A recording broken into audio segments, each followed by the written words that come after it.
घर में आदि रहल छथि पुरुषोत्तम श्री राम यो। अपना घर में आदि रहल छथि पुरुषोत्तम श्री राम यो।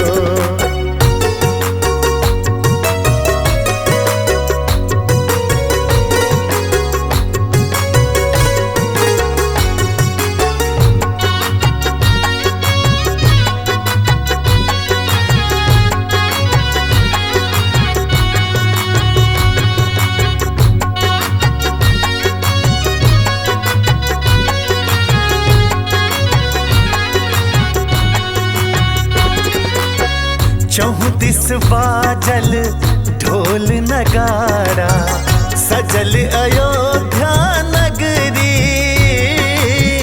आई सनातन पाट बहारत बन के फिर सा सबरी।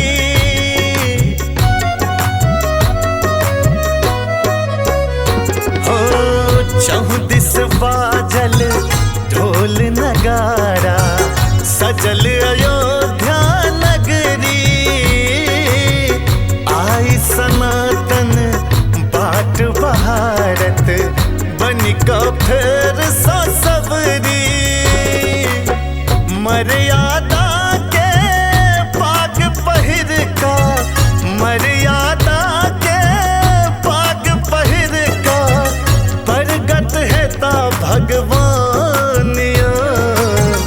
अपना घर में आदि रहल छथि पुरुषोत्तम श्री राम यो।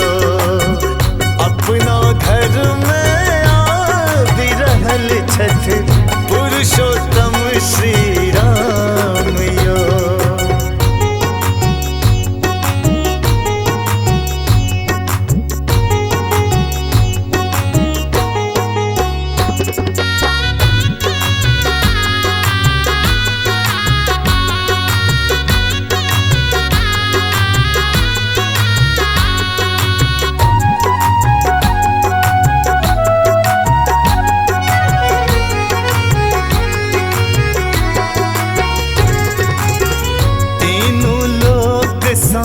पुष्पक वर्षा घर घर नौब दिवाली। सत्य धर्म के जीत भेलैया अधर्मी लौटल खाली।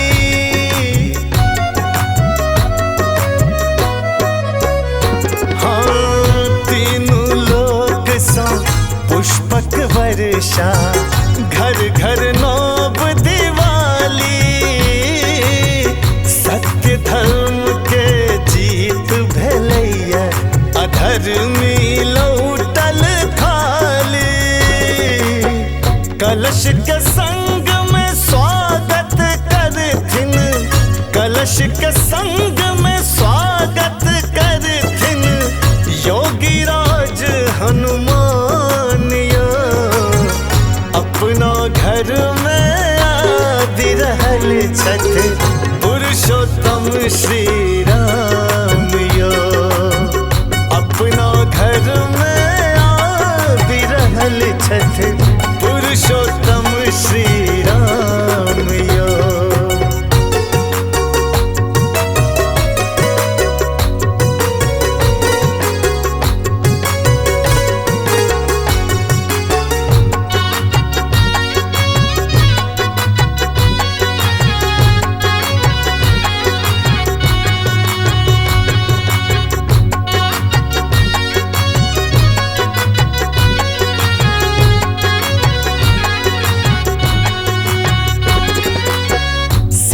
के संग में रघुबर आता, संग में लक्ष्मण भाई।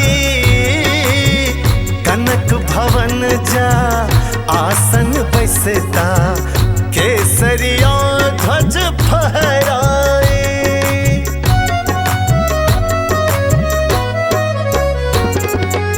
सिया के संग में रघुबर आता, संग में लक्ष्मण भाई। कनक भवन जा केसरिया ध्वज फहराई। राम भक्त के सिंहनाद सो, राम भक्त के सिंहनाद सो गुंजित छै आसमानिया। अपना घर में आदि रहल छथि पुरुषोत्तम श्री